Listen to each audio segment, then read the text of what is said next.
our state that doesn't know how to spell Foss. Unless you're from Eastern Washington, you might not. Now, you are, of course, the Floss Tug family. Yes, correct. And could you tell us a little bit about how your family got here and involved in tugboats? Oh, I thought it was going to be about the war here. Well, I guess my grandparents, Thea and Andrew Foss, came out from Minnesota, and he built a little float house down there, which I have a picture up here on the wall. And they had a couple, 3 children. My father was born down there in that float house, right between 11th and 15th Street Bridge. And Grandma rented out rowboats, and they kept people kept coming in. There used to be a walkway down from A Street there. It came right down underneath the 11th Street Bridge, and you could walk right down there to it. And she rented rowboats, and by that led to getting some launches, and then they got a contract to haul some brush up the Puyallup River to make dikes and what have you, and that just kind of grew and grew and grew, and that started the tugboat business. From renting rowboats out. Starting with renting rowboats. Well, there's a picture on the wall there. You can see the rowboats, and you can see the projection of the rowboats. And we ended up right there at the end of Dock Street, and where Thea's Park is now. And then they got some bigger steam tugs and so on. And in 1913, it became Foss Launch and Tug Company. That was your great-grandfather, was it? No, my grandfather. Your grandfather. Yeah, And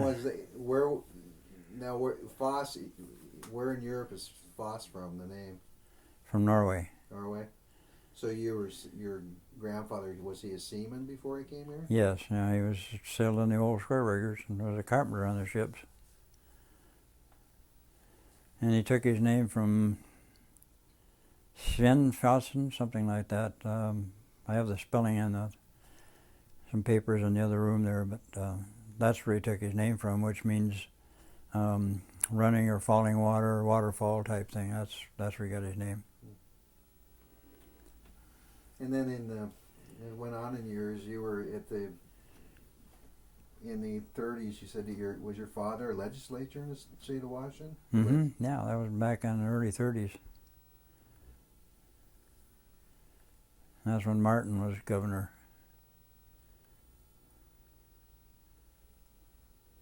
Was he a legislator for Tacoma? You know, the 29th district here in Tacoma. Those districts are all changed now, but he was 29th district. So what was Washington State? What was Tacoma, Olympia, Seattle like back then? Well, I guess the best thing I can say is that we had cable cars running up 11th Street and down 13th Street, and had streetcars running down Pacific Avenue and so forth. So if that'll tell you what the city was like back in those days, well, that's the way it was. Olympia wasn't. What was it like back during legislature? I think it's very much the way it is now, although it's growing much more, but the capital was still there. And I really wasn't a page boy because I wasn't quite old enough yet. I was only 14, you're supposed to be 15, but I did take tours all through the Capitol building in those days. Acted like a page boy. You said that you actually lived in Olympia during session. No, I didn't. Well, I think that your father brought his boat down. Well, he lived on the boat down there, but I didn't. But I was down there on various different occasions, and every time I could get away from school, I'd go down there and be with him. And he was living inside what now is Capitol Lake, isn't that correct? No, it was right where the boats are now. Delta Smith's, and we tied up at his dock. And it was right there, right outside of where the Oyster House area is now, and where you have all those tents down there during the... Percival's Landing. Pardon? Percival's Landing. It's Percival, yeah, whatever that is. It was right there. Yeah, you could walk up to the Capitol in about 15 minutes. Did the... no, you were in junior high school then. You've been about 14. Yes. I didn't quite understand your question. I said you were in junior high or high school back then. Right, that's right. Yeah, junior high. You went to school here in Tacoma. Yes. And then from there, you ended up at the University of Washington finally? Well, I went back east of school for after I graduated from high school. Graduated in '38, and went to Alaska on, well, the tug that I left over at Wake Island. There was up in Alaska all summer on it up there with a acted as mate on it. And I went back east of school for a year, and then came back and went to the University of Washington in '39. So, and you were in, how far were you into your college education in '39? Well, sophomore. Had And 2 years there. And then how was it that you ended up getting on the Justine Floss and ending up in the Pacific? Well, I got out of summertime, and they had a Russian ship was on the beach down on the Columbia River there in Peacock Spit, and we had the old yacht was down there. Kind of used it as a office and bunkhouse and what have you. And every morning we'd run out and take a look to see how the weather was over the bar out there, because we're right in the mouth of the Columbia River. And if the weather was pretty good, we'd call the tugs over and come down and start working on the salvage operation. The name of the ship was the Volets Vervatsky, I can remember that. And there's a lot of pictures of it and stuff there on the museum there in Astoria. And big storm came up, and we knew we couldn't be working for a couple weeks, so I came back to Tacoma. And I relieved one of the skippers on one of the tugs for a tow of logs from Olympia to Port Townsend, and brought a couple of hog fuel cows back from Port Townsend. And Dad met me about midnight down at the office and said they need a skipper on the Justine over in Wake Island. He said, "Would you like to go?" I said, "Well, it sounds kind of interesting." I said, "Yeah, but I'm in the Naval Reserve and NROTC and so forth." I said, "I got to get some permission to get over there." So I went to Captain Barr, told him the situation. I got a 9 months contract. I'll be back latter part of April. And he said, "Oh, great experience for you. Why don't you do it?" He said, "Don't worry about anything. I'll take care of all the paperwork and anything here." So, because I knew I was scheduled to either be in the Navy or be someplace. And so I said, "Well, okay." So I took off, and it was a great experience, all right. 4 years later, I finally got home. Did you know at that time? Did you have any idea of what was going on? What with the Japanese, the troubles that were brewing? Well, we had kind of inklings because Dad was in the Naval Reserve, and he was in a situation where it was kind of like naval intelligence operations, and so he told me, he said, "Well, things are kind of brewing, but nothing definite yet." Of course, the war was going on over in Europe, and so we kind of had our fingers crossed, and I thought, well, it's 9 months and I can get back here and we'll be all right. But things kind of changed. I left here in the latter part of July and went through San Francisco and over to Honolulu, and we had about a week, 10 days to kill over there before we got on the ship to go out to Wake Island. And one of our ex-skippers was running one of the tugs out of Pearl Harbor and towing dump scows in and out of there. And even then we had to, well, I made a couple of cruises with him out there, a couple of trips just to kill time. And at night we had to open the submarine net to get out to dump the dump scow. Had to open to get back in again. And then when I got on the William Ward Burroughs to go to Wake Island, 3 days out of Pearl Harbor, we sailed in a blackout, all the way to Wake Island. So our government knew something was going on. They had inklings that things were for brewing. Where now the Justine Floss left from Washington to Pearl Harbor, and then Pearl Harbor, and no, it left long before I. It was chartered to Pacific Naval Air Base contractors, which consisted of Morrison Knudsen and Raymond Concrete Pile, Hwan Dredging, and so forth. I think there were 5 companies, and I don't remember all the rest of them. But so it was a conglomeration which was building Wake Island for a submarine base and building an airport out there. So it was chartered to them, and it was pretty much towed out there behind a a dredge, and well, the crew was on it, and they stayed on there, and they went, husbanded all the way to Wake Island. So it was towed out there, but well, it's only a 58-foot boat, 200 horsepower. It'd be kind of a 5,000-mile trip out there. We kind of a long way, so it was escorted and towed to Wake Island, and I met it there on 1st of August. What was Wake Island like when you got there? What was your impression of it?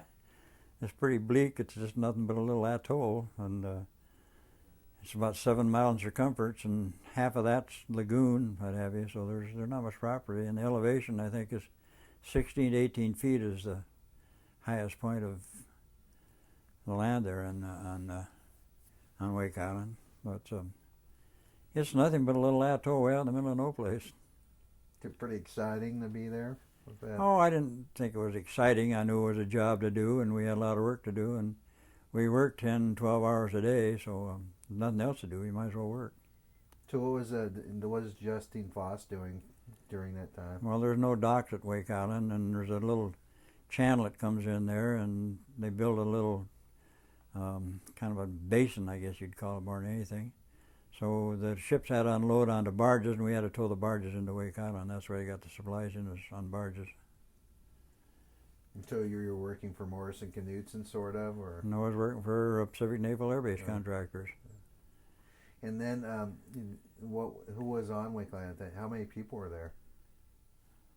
Oh, I don't remember. It was about 1,100 contractors, and there weren't that many military there when I first got there, but it ended up, I think there were about 300 Marines and about 25, 30 Navy people. That was it. So was there an air base there when you got there? No, we were still building it. And they were doing a dredging. They were dredging another channel to get some, thought they said they were going to have submarines in there, but I couldn't believe how you could get submarines into that place because it was so doggone shallow, but that's what they claimed they were doing, digging another channel to bring submarines in there. The Pan Am Clipper flew through there, didn't it? Yes, they had a base there. That'll come in later in the story. Did when you were there, did you live on the tug, or did you live on? Oh no, we had big barracks and stuff there. It'd been very tough living on a tug over there. That'd be it's pretty warm and muggy, so no, we had big barracks over there. Just sort of like being in the military, then. That's right. Had stalls, what have you. Did you eat well? On Wake Island we did. Before the war we did. Yeah, they had good food over there. The contractor did a good job on doing that to keep the men happy because there wasn't anything else to do, and they did have movies, but it was a great big outdoor screen, and the trade winds were blowing, and you had to take a blanket or a sheet or something with a holder so the sand would be blowing at you and hit you in the face. But there wasn't much else to do. I had a couple pool tables, and there was no booze, no anything like that on there. So a lot of the guys did a lot of gambling out there. They'd set up their own operation, trivvies and what have you. So, well, that's it. We didn't have any money. I don't think we kept maybe $25 a month. The rest of it went to the bank. So you could buy some candy bars and some pop and cigarettes and what have you.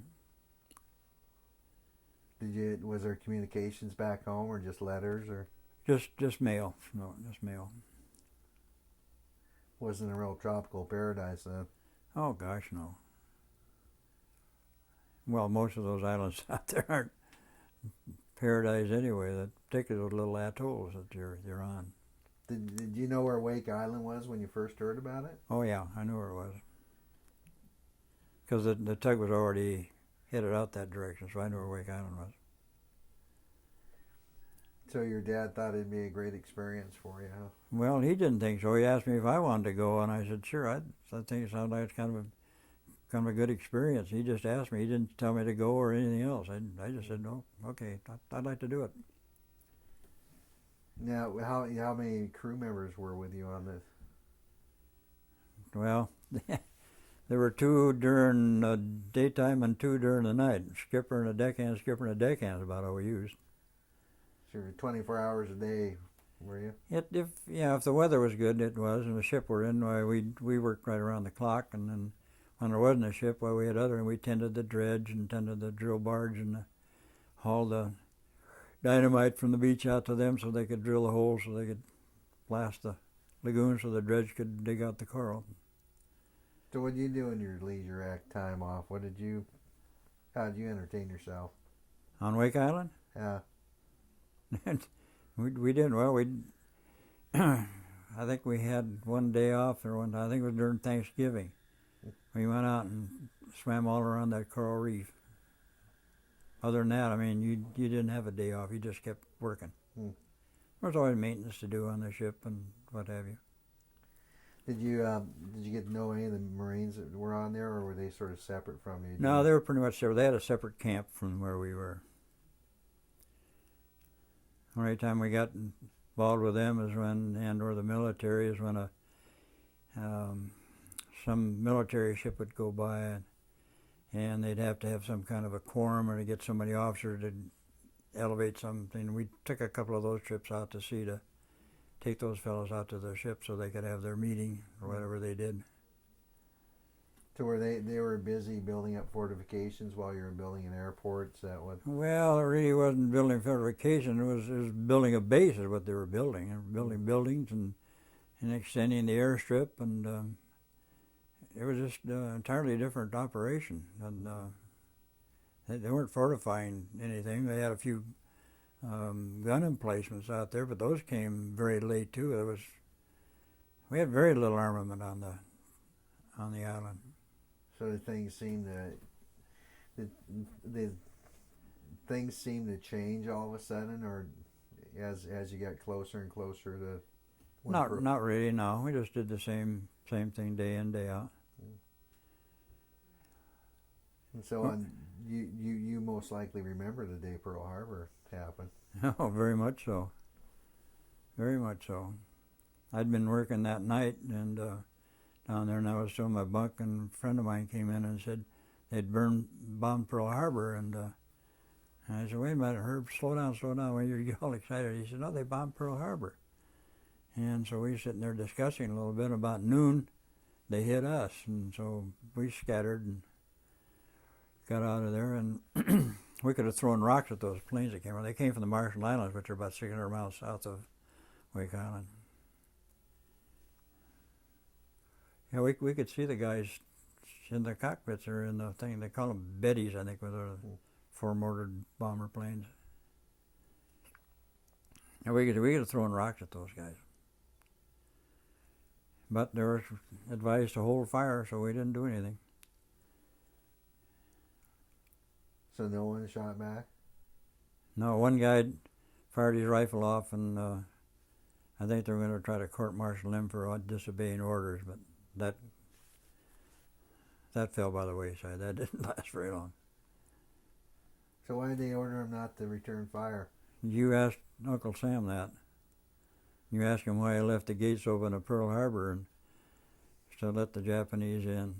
And so about almost a week before Pearl Harbor hit, 3 PBYs come flying into Wake Island, and I helped them anchor out in the lagoon and took them ashore to the dock. And I asked them, well, I was wearing a UW buckle. The guy said, "You go divorce him." Yeah, to make a long story.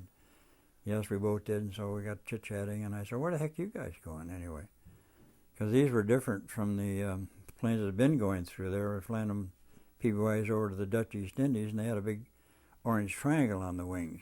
Well, these had the regular Air Force insignia on these wings, and they said, "Oh, we're looking for the Japanese fleet. We know they're headed our direction, and we're looking for them." "You're looking for the Japanese?" Yes, "Yeah, they're headed our direction. We know that they're coming to hit us." So we knew the war was coming at that point. That was 3 weeks before Pearl Harbor, huh? Pardon? That was 3 weeks before Pearl No. No, just a week. A week. 4 or 5 days, all. So they knew they were coming. They'd already left Japan, evidently, and of course they didn't know which direction they were coming, I guess. So, but that's what we knew. And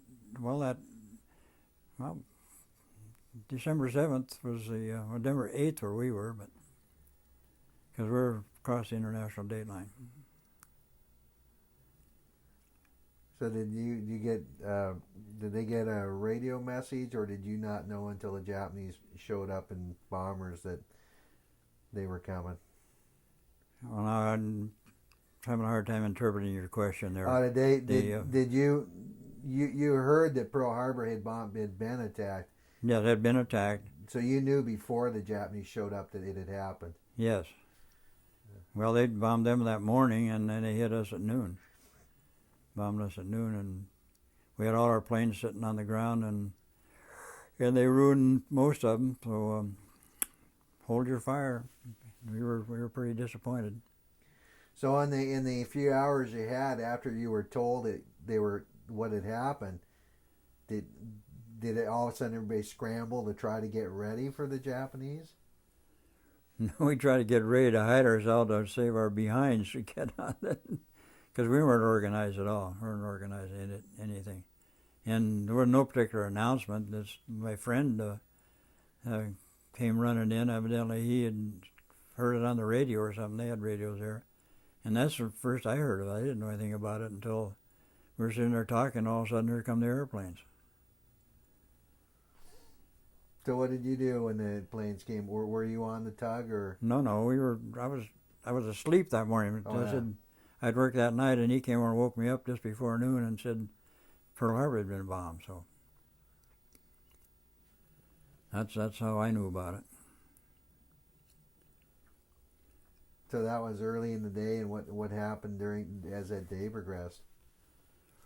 Well, we just all kind of figured out what Sam and we were going to do, and we were trying to find little foxholes and things to dig ourselves into and what to do and try to get things planned. But there was no particular plan, and then a couple of days later, we finally got organized and went back to our barracks where we normally stayed and had some dugouts made to stay in. And so we just toughed it out. 4 days later, the Japanese came in with a whole big flotilla and were going to come ashore. And fortunately, they said, hold fire again, hold fire. And we thought, oh, God, what's going to happen now?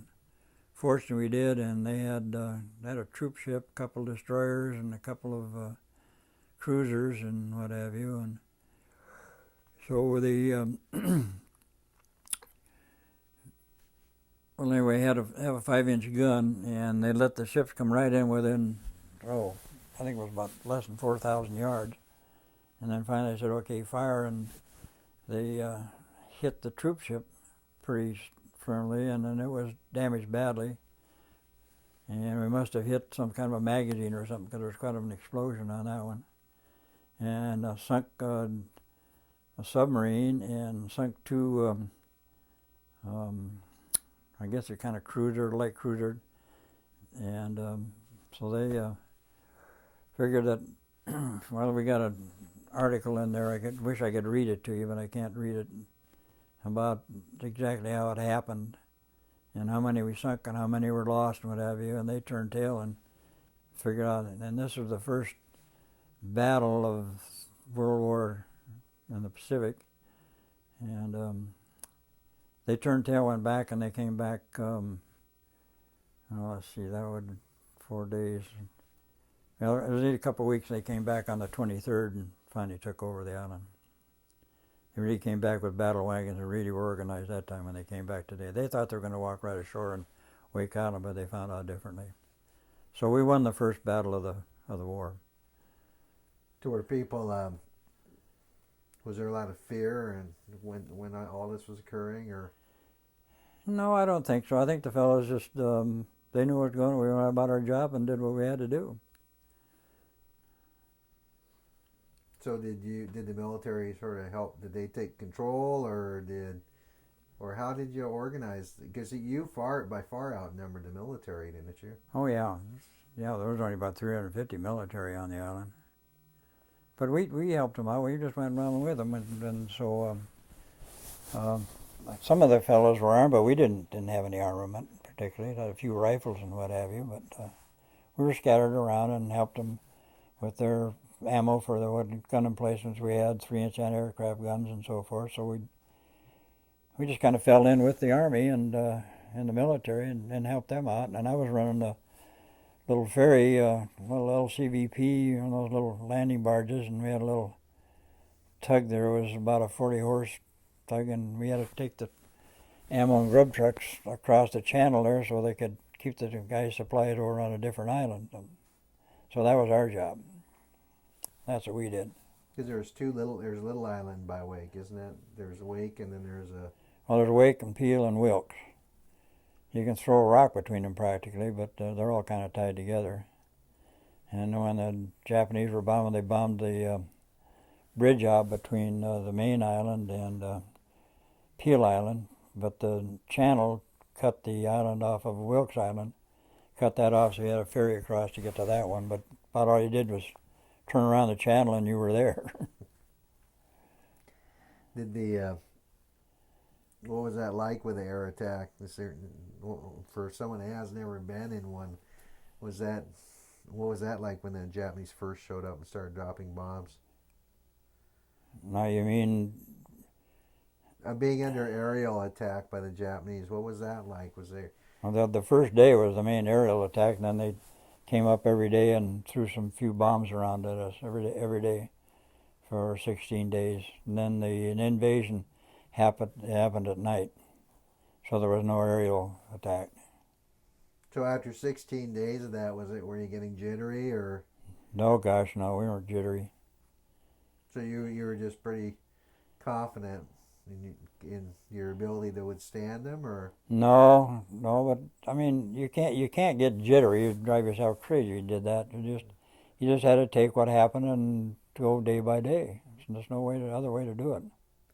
Did you have was there any hope that an American fleet was going to show up or anything? Well, there was some scuttlebutt that the aircraft carrier Lexington was headed out there to pick us up, but we don't know what happened. It never showed. So you knew it was pretty bleak then? Yeah, we knew it was pretty bleak then, particularly after they took over on the 23rd. But you held them up for quite a while because they expected to walk right over the top of Wake Island, didn't they? That's what they expected to do, but on that fourth day when we sunk those ships out there, well, they thought, there's something else we got here. We better go back and regroup, and that's when they regrouped, came back with battleships and troop ships and what have you, and then they just came ashore. So when they came ashore, what was that like the day that they finally did capture the island? I don't know. I'd taken so I said we'd ferry the grub and ammo truck across, and we worked 12 hours midday to midnight. And it was after midnight, and we didn't have any communications, and the ammo truck and the grub truck were still on the other island, so I was waiting over there for them in the little ferry boat to bring them back. And they came roaring back and were mad at me because I wasn't right there to pick them up, because I was laid down alongside the road there on the sand and took a little nap. It's all white sand, so they could see me. And I said, what the hell's the matter with you guys? I said, come on now. I said, we've been out for 12 hours here and nobody said anything to us, and you guys are all upset. And, well, anyway, we got across, and so my deckhand and I were sitting there, and nobody was around, didn't hear anything. First thing I know, I could hear these shells firing across. You could see the flashes out to sea, and I said, God, Eddie, I think we're getting invaded. And we had a little dugout that we had there. It was pretty well camouflaged. So we crawled in there and went to sleep because we were bushed. Woke up the next morning, looked out, and there was a Japanese flag hanging on the water tower there at Camp 1. So we said, uh-oh. They must have come ashore last night, because we were right down the waterfront, way out in the end of no place. And so we thought, oh God, what are we going to do now? So we just kind of hung on down there and stayed in the our little dugout for 2 days, as a matter of fact, because we could hear a little pop, pop, pop going from time to time. We thought, well, they're finally guys are shooting them, and that was our assumption of being captured. And we had to relieve ourselves, so we crawled out of the thing, and there was a Japanese guy walking down the beach there, and unfortunately he didn't have a gun, and he went kayaking down because he didn't know what we had either. And so we went kayaking down the road, and so we crawled out and said, why don't we get shot sitting on our backside? So we got up and started walking down the road, and here comes a pickup truck, and they stripped us down. And I was talking with Eddie, and I said, well, it's been nice knowing you, Eddie. And I said, I guess heard if you get shot, it just kind of stings for half a second, and that's about it, and so forth. So we kind of shook hands with one another and embraced one another and almost said goodbye to one another. We ended up on the airport in the tarmac, and here was all our other carpenters and Army personnel, Marines, what have you. And they'd taken other people's, as they brought them in there, I guess they're taking their clothes off, and we grabbed a sweatshirt and a couple of things just to put over us. And so we sat on the tarmac overnight on Christmas Eve. And then the next day they kind of organized and got us back up into the barracks and what have you,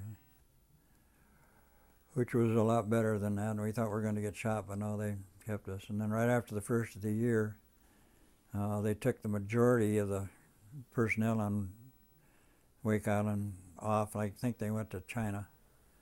And they left 350 of us on the island to run and maintain the island for them, of which I was one. So did they continue your work to build airstrip? And no, they didn't continue doing the airstrip. They were putting their gun emplacements together and fortifying themselves on the island. And of course, then they brought some supply ships in, and of course we had to go back to work, and we were doing the same thing we were doing before the war. After the war for the Japanese, hauling all supplies in on barges.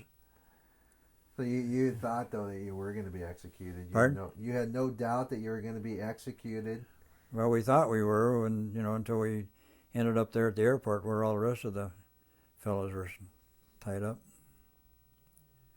No way to leave a last letter for your mom or anything, was there? No.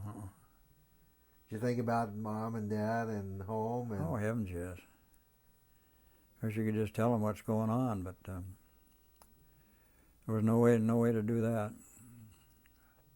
Matter of fact, it was 2 years before my parents even heard whether I was still alive or had been taken prisoner. But they knew when Wake Island occurred. They knew it was occurring, didn't they? They knew what? They knew that Wake Island had been attacked. Oh yes, heavens yes. Because it was the big news in the United States, the defense of Wake Island, wasn't it? Well, I guess so. The Arthur Foss had left there 2 days before Pearl Harbor on the headed back to Honolulu. He brought a couple of barges out, and he was headed back. And he said, we had pretty good trade winds, and he said, I think we take them more. So I gave him 2,000 gallons of diesel fuel, and they had less than 24 hours of fuel left when they got back to Pearl Harbor, and then I guess they had to identify themselves until they get back into Pearl Harbor without getting shot by the Americans. They just left Wake Island a couple days before. 2 days before. 2 days before Pearl Harbor. You ever wish you'd been on that boat? Well, yes and no. They said, well, come, why don't you get on here and go back with us for Christmas? I said, no, I've got my contract. I'm going to fulfill my contract. So I stayed there, and they said, well, okay. But what I did miss, I had a beautiful shell collection because it was virgin territory in those days, And I wanted to go up and get that at camp, and the skipper said, oh, gosh, we haven't got time. We got to get going here.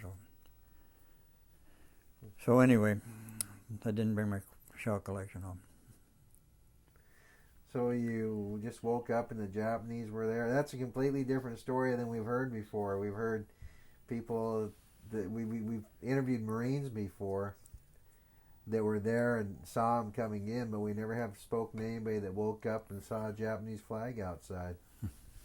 Well, that's what happened to us. We knew we couldn't do anything, and we'd already fulfilled our obligation to get the grub truck and the ammo truck back on the main island, which we did. And we'd been there we'd been there all day, 12 noon to 12 midnight, and it was long after midnight. There was quite a bit of the military there. They put up quite a fight. Didn't Oh, they put up a hell of a fight. No. They put up a hell of a fight. Was that sort of inspiring to be involved in all that? I mean, was it to know that you were all involved in such a desperate struggle? Was that something you thought about? No, we didn't really think about all that. That's just. I mean, you were in a situation and you're doing the best you could with the situation in which you were. Pretty good to be in a situation with no weapons and to hold off a Japanese attack like that. Well, what can you do? You just like Goliath, David and Goliath. He got a slingshot, and that's about it. So you just kind of put your hands out and go along with what's going on. What was it like when the Japanese came there? What were they like? How did they treat you? Well, they didn't. They made us stay on the tarmac there overnight and Christmas Eve, whatever. And then finally they took us back up to the. And they were a little touchy. Of course, we didn't really get talking with the Japanese per se. They had some interpreter and what have you to get us in, but they just kind of herded us up into the barracks, and that was it. We were there for a couple of days, and finally they divided who was who and who was what, organized the thing. They interviewed us, asked what we did, and what was our profession, and so forth. So, which always we were in the tugboat crew, and the carpenters did what they did, but they didn't do much with them. They put us to work, but the rest of the gang didn't. And as I said, right after the first of the year, they took the big group off and left 350 of us on the island. Did you get treated differently than the military was treated? I don't think so. I don't know how the military was treated. You didn't see much of them after? No. Did they take all of the Marines off the island, you know? Oh, yeah, they took them all. Right away?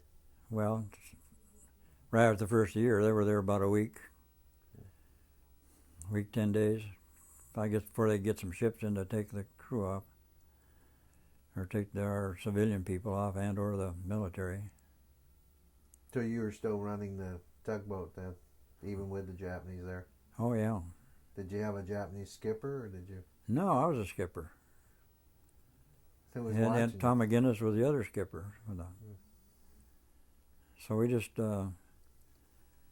we did our same job, and now I'll get into a story for you that'll what might be interesting. As I said, we're hauling stuff in. The ships would come in.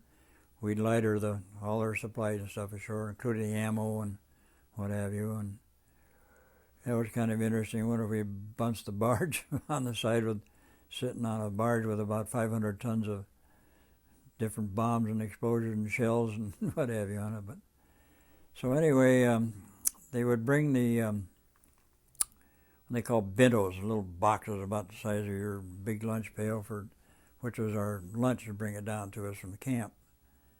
And that wasn't too good, so I got the idea that their foreman was a little Japanese guy, and he spoke pretty good English. We called him Goldie because he had gold teeth in him. And I kept telling Goldie, I said, Goldie, we got to go out and check those buoys out in the lagoon every once in a while. He said, no, the buoys are fine. I said, Goldie, we got to go check those buoys. And I kept after him for several days.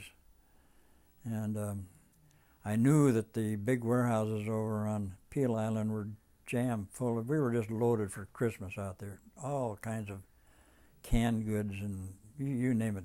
It was a grocery store. And so I knew we could get over there because Pan Am had a little spot over there. I knew I could get over on the beach over there with our tug.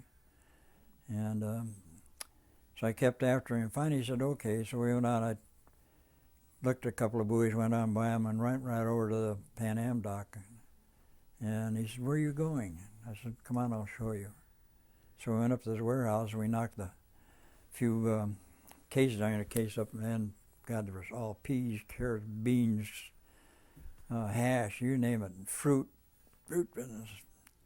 And so we just loaded the tug up with what we could. So when they brought the chow down to us, we had a bunch of dynamite caps on board. And so we dumped that over the side, and boy, the fish all came around, so you'd bang, bang, stun a few fish, go over the side and bring the fish ashore. And those Japanese, I think, ate better than they've ever eaten in their life. And he says, now I know why you got to check the buoys. I said, that's right. So we ate pretty well on it because we were cooking down there on our on the tug with and the Japanese crew that was down there. There were 4 or 5 of the guys. That's all we had around. And Goldie didn't even carry a gun with him. So we couldn't go any place. I mean, you're 2,500 miles from no place out there. And so that's how we operated and kept ourselves fed and enjoyed ourselves. He spoke English fairly well, Goldie, or? Yeah, Goldie Akizawa. Did you sort of get to be buddies, sort of, or? Not, I wouldn't say real buddies, but I mean, we understood one another pretty well. And he knew what I was doing. And one night I was coming in with a barge, and it was kind of blowing pretty good and what have you. And he was out there kayaking, and look at. I picked him up and set him on the settee up there in the power house. I says, now Goldie, you sit right there, and we'll get the barge in, and then I'll talk to you. And he took it. He took it. So I mean, that's one operation. And then we talked to some of the Japanese aviators that were there. A couple of times in the evening we had time to sit around camp a little bit, and we talked to some of the fighter pilots, educated at UCLA, USC, Washington State. And I said, gosh, I don't understand this thing at all. He said, a couple of days ago we were trying to kill one another, and now today we're sitting there talking with one another. And his comment was, and I had the same comment, I had the same question several different times, even after we were in Japan. He said, you're not Oriental, you won't understand. I got that same answer, I don't know how many different times, about you're not Oriental, you don't understand, which was kind of interesting. And I think I can lay claim to one Japanese airplane. That's like a PBY, a little different from our PBYs. They were a little bit bigger, and they're a flying boat, and came in and landed in the lagoon, and he struck a coral head out there and tore the bottom out as I was sitting there. And so we made arrangements to go out and pick it up because we had a derrick barge and so forth. So, and the other skipper on the Justine, there was 2 of us. He was running the Justine, and there was another little tug there, and I was running it. And we went in, and I had the crane barge in there. We're going to pick it up. And they had lift pads on top of the airplane there, but every time you'd try to pick it up, you'd shear the pins off in the shackle. And so finally I said, Goldie, if we just take the big slings and we just go right around the wing and hook them together and pick it up. He said, oh, okay. I don't think he understood what was going on either, but I knew what was going to happen. And so I told the crane operator, okay. And those things pulled right in within a couple of feet of one another, and it almost cut the wings right off of that thing. And he kept saying, sabotage, sabotage. And I thought, oh, God, I'm in real trouble. But fortunately, I wasn't. We picked it up and set it on the barge, and they took it apart and sent the parts back to Japan, I guess. Did you ever understand what they meant when they said you're not Oriental? Did you finally understand? No. They never explained it. You won't understand, you're not Oriental. What did you think about talking? Was it sort of strange, these American educated Japanese, and it? What did you think about that? That Now say that again. having spoken to all these Japanese that have been educated in USC and WSU, right. And was that sort of strange? No, I didn't think it was strange. I didn't think it was strange at all. But I had a bunch of Japanese friends here, and we knew that the Japanese were going to college over here. There was a lot of before the war started. They were buying a lot of scrap metal from the United States. Oh gosh, yes. They were take whole ships over there and take them apart. And oil. Pardon? Oil also. That I don't know about the oil, but. What did any of these people ever tell you why they did it? Why they felt they needed to attack us? Why we were a danger? I don't think we were a danger. They just needed expansion. They were getting. Well, Japan is much bigger than the whole state of California, you know. I don't know how many million people they have there, but I can go back to 1927 when the Japanese fleet used to come into Tacoma Harbor here. And my father invited some of the young lieutenants and stuff out to his house at Day Island and kind of entertained them, and one of which was a young fellow by the name of Habino. And anyway, he kept corresponding with it. We knew then that they were planning something, because the ships they bought here, they put certain things aboard them, and they were working on that way back when, because I don't know whether they actually planned a war of a certain date, but they were ambitious to expand and get their people in other places scattered around the world, because they were just jam-packed with place to put their people. So that's a pretty regular occurrence for the Japanese fleet to visit. Pardon? Was the Japanese fleet that was a regular occurrence for them to visit every year? Or? Not every year, but they a couple of times I remember them being in here, and I suppose kind of a goodwill tour or what have you, and of course we did that too, even back in Admiral Perry's day when he went over and visited the Japanese, for goodness sake. So, but nobody thought about that, but it was kind of evident that the way they were putting things together, that they wanted to expand, and they were going to build a fleet, they're going to do all kinds of things. Did after the Japanese took over, did it make it? Did you think of home a lot? Did you know you were going to get home, or were you not sure? The only thing you could do was pray and say, I'm going to tough it out. And I just as sure as I'm sitting here talking to you, the reason I am sitting here talking to you is that I made up my mind I was coming home. You took whatever they dished out, and you took it, and you just bit your tongue and grit your teeth and said, no, I'm going home. And I'm just convinced that that's the reason I'm here talking to you. Did some people not bite their tongues? Did some people speak? Oh, yeah. What would happen? Well, several guys just gave up and died. I said, I'm not going to take this anymore. And literally, a couple of friends of mine said, that guy. I said, well, come on, Elmer, just get going here. No, I said, and he just gave up, really. And I think that's the reason he died. Two of them did. So you lost close friends. I mean, you real close friends. Oh, yeah. Now, we were on the island until September 30th of 42. We worked for the Japanese for 9 months. And then they took us over to Japan. I got to back up a little bit, though. This Goldie guy was Goldie Akizawa. He told me, well, I've got to go down to Truck Island. So he got on a ship one day and off he went. We said goodbye. Well, things didn't change too much, but we still were doing what we were supposed to be doing.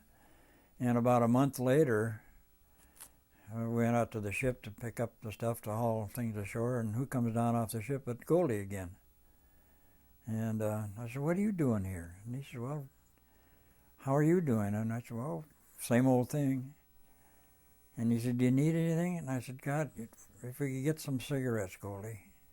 By God, he went back aboard the ship and came down with a carton of cigarettes. They're moldy Kinchies, but they were smokable. And he even brought down some lemon pop soda and gave to us. And then, of course, when the ship left again, while he was on the ship, and I guess he went back to Japan. But so that's kind of an inside story that, they weren't all bad, and there were some good guys in there. We kind of got along together. But then they took us to Japan on a coal-burning oil tanker. I don't think we were burning coal in those days, but it was built in Glasgow in 1800 and something. All riveted and all 1-inch plate steel, and I think we made all of 7 knots, and we were a week going from Wake Island to Tokyo, and then they ran it on the beach going into Tokyo. They had us down in a little hole, 250 of us, and there wasn't enough room to everybody lay down. It was just like sitting in an oven down there. We just sat there and sweated all the way to Japan. Fortunately, they had a little tank on one side. I think it was probably connected with the sanitation thing on it, but it was a tank about 4 feet wide and about 6 feet long, and fortunately, the seawater running through there, and boy, that saved our bacon. Otherwise, you'd have just expired from the heat down in that thing. Mm. And then they ran around the beach going over there, and everybody's, oh my God, we're gonna be trapped down here, and put your ear against the skin of the ship. And I said, well, no, I don't hear a lot of water running. And I hear a bunch of chains being dragged around up on deck, and I guess they got their gear out and pulled it off the beach and got in, and then they took us off the ship and marched us in through Tokyo and put us on a train and took us down to Sasebo, which is on the southern island. And we were taken up into a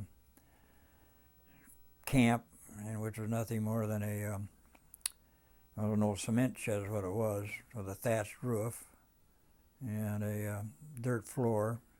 And they had some kind of benches, what have you, where they had tatami mats. I don't know what a tatami mat is, but it's a rice mat, and that was our quarters. What was it like? Pardon? They march you through the streets in Tokyo?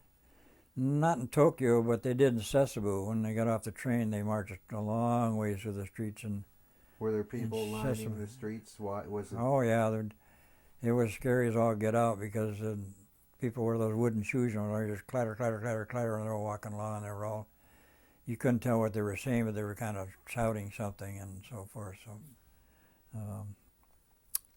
but then they finally got us on a couple of buses and took us up in the mountains here, where they were building a hydroelectric dam, and that's what we did over there. Had a tram that hauled the cement bags up, and we packed those on our back and packed them in. Then we'd use jackhammers and what have you to cut all the stuff out to make a spillway, and we were there 18 months working on that place. Did everybody leave the island, Wake Island? Pardon?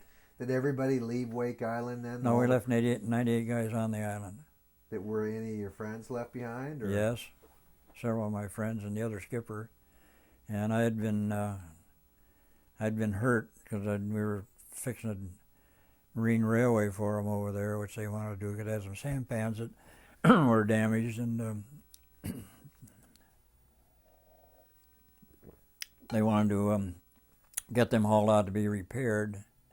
And Eddie Lee, my deckhand, and I were going to put this big beam down at the bottom of it so they could put a shiv on it so we could pull the carriage down. And the carriage was nothing more than some high beams with some 4-inch pipe underneath them to use for wheels. So anyway, we tucked our feet underneath this thing to let it down, and we were going to kind of place it where we went down. We're about 20 feet of water. Of course, we were pretty good at those days because I could go down, and we were in the ocean every day. I could hold my breath pretty well. Anyway, so we were going to let this thing down, and the crane operator, rather than let it down slow, he dropped it. Ripped the top of my foot wide open, and So I made a B4 line for the beach and went back up to camp, got it sewed up. And so they put me on light duty, so I was no longer a member of the towboat crew.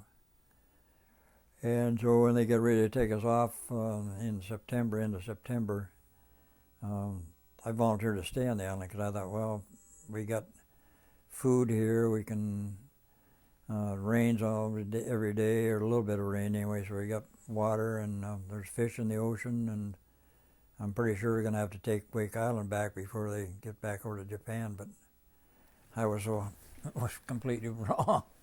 Anyway, I was told to go. I said, you're supposed to go, you go, so I had no choice, so I had to go to Japan with them, which turned out to be the best thing because the 98 fellows, they finally executed them someplace down the line, and they were all in a common grave. We now have them all back in the Punch Bowl in Honolulu. But so there was some of wasn't your crew among those 98 people? Yeah, the George Van Valkenburg and Tom McGinnis were their crew on the tug, and they're there. Hmm. And I volunteered to stay, but they said no, you have to go. So you don't tell the Japanese what you're going to do or not do. So you think about those two men? Do they come to mind? I'll say that again. Do those two people, they come to mind at different times, or? Oh, you bet. I get to Honolulu and I go up to Punch Bowl and I start reading the names on that big plaque there. They also have the military guys in the same thing. They brought those bones back to Honolulu, and I start reading those names and I grab my wife's hand and I start to get choked up right now just thinking about it. And I said, let's get out of here. I'm getting all choked up. I am just talking about it.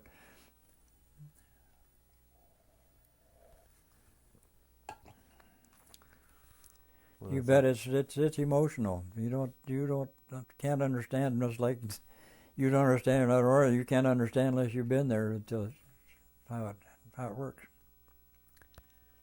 So they kept us there on Sasebo and up in the mountains building this hydroelectric dam for 18 months. Then they took us down to Fukuoka, and they kind of split us up. They took, I can't remember exactly how many members, but we were almost split in half of the 250, but we'd lost that winter. We lost about 12 guys that had passed away up there, and we had to haul them over the side of the mountain and bury them. And then we were working on building an airport down in Fukuoka, where just small little tracks, little dolly type things, then these boxes would hold about a yard of material. We'd shovel those full and push them out across the valley and then dump the box and go back and do the same thing. We're making a fill. And we did that for almost 10 months. Then they took us down to Nagasaki, where we worked in the shipyard. So when you got to Japan, what was conditions like for you? Pardon? Once you got to Japan, what were conditions like for you and your fellow prisoners? Before we got to Japan? And when you got there, when your work, were you being fed? Were you? Oh, it was tough. I think we got we figured out a little less than a pound of food a day. A little bit of rice, a little bit of soup, and that was it. And we slept in this that first barracks we were in was under the thatched roof, and then the boards on the side were the size of apple box boards, and they were all kind of more wired together practically. And we finally built our own, a couple of drums we finally scrounged up from someplace. I've forgotten where we got those, and made a stove out of it so we could get some heat in the place, get a little warmth.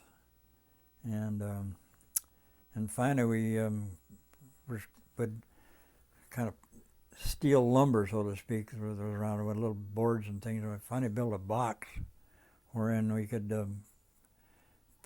put some water in so we could heat it. So we were almost a year without having a bath. So we finally got that done. we had gotten steel wood and bring little pieces of wood back into camp with us, because in the camp we were under the Navy, and when we were out on the job we were under the Army. And there was a lot of conflict between those two from time to time, which we were in the middle of, so it was tough. And one day we just decided we were going to take all the tatami mats out and burn them, and they didn't like that at all. But that darn things were full of fleas and lice and what have you, so there was no sense trying to sleep on the boards, which we finally did. And my dear friend Warren Rogie, and then we were when we get through at night and get into, well, it's time to go to sleep, we'd sleep spoon fashion so that we could keep warm. And then okay, you're warm on that side, okay, then we'd turn over and we'd sleep spoon fashion. And there's certainly nothing about gay in that department, I'll tell you. The furthest thing from your mind. And neither that, but the doggone rats were all running around up in the thatched roof up there, and every once in a while they'd fall out. It was pretty tough living. And the outhouse out in back, there's just a hole cut in the floor, so you'd use that. And there was a full of maggots and what have you, like walking on peanuts when you walked, peanut shells when you're walking in there. But was there a smell that you remember from that? That's a silly question. Did it smell? Damn right it smelled. From just being in. Pardon? Is there something that smell that you remember, though? I mean, is it so ingrained in you that being unwashed in the whole camp, is there some smell that brings back memories? Or every once in a while you get a whiff of something, but no, I've kind of washed that out of your mind. You used to have to dip that stuff out of there and carry it off in your bag, take it over and dump it someplace where they could put it down their rice paddies. Did now you said the Navy was in charge of the camp? Yeah, the Navy was in charge of the camp. Well, I guess we were their prize. The 250th were their prize, so to speak, I guess, and so we kind of lent them to the Army to build this hydroelectric dam that they were building up there. So you were sort of a commodity then? We were a commodity.